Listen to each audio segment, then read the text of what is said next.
Yuk, kali ini kita akan lihat proses pembuatan parit cacing yang ada di perkebunan kelapa sawit. Ini yang sudah jadi.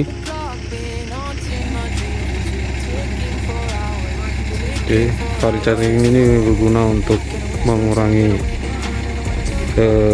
air yang berlebihan dalam satu area yang rendah atau area rawa.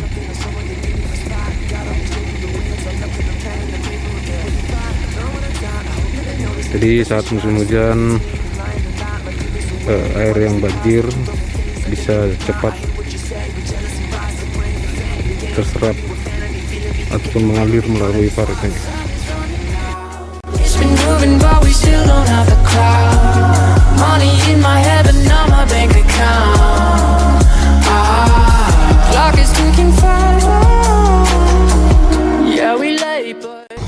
Ya, nampak di sana alatnya sudah sedang mengerjakan proses pembuatan parit cacing.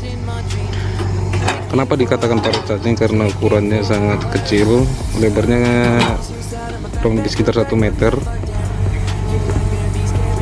dan sebenarnya ini bukan standar internasional atau standar secara umum. Untuk pembuatan proses parit cacing ini membutuhkan biaya yang tinggi, jadi sebenarnya ya tergantung lahan itu kepemilikannya siapa, perusahaan atau lahan pribadi.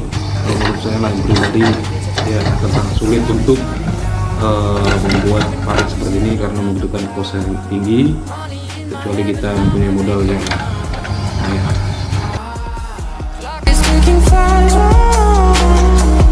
Yeah, we late, but this shit's fantastic. For the ages, feels like it's magic. Hear the clock been haunting my dreams. It's been ticking for hours, ticking for hours.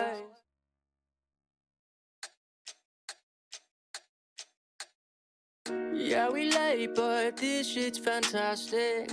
For the ages, feels like it's Oke geng, sekian video kali ini. Semoga informasi singkat yang saya bagi di sini bisa membantu kalian yang mungkin sedang cari informasi ataupun gambaran mengenai parit cacing di areal perkebunan kelapa sawit.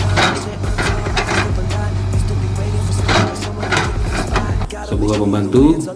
Terima kasih telah menonton dan tetap jaga kesehatan dan selalu wacau oras. Yeah, we got a little cash. Yeah, what you got, we gonna snatch. Yeah, your spot we gonna pass. Moving out, little doubt. Yeah, we done with middle class, middle class. Easy life, get stuck in it. You're alright, have fun with it. I want more, we moving up.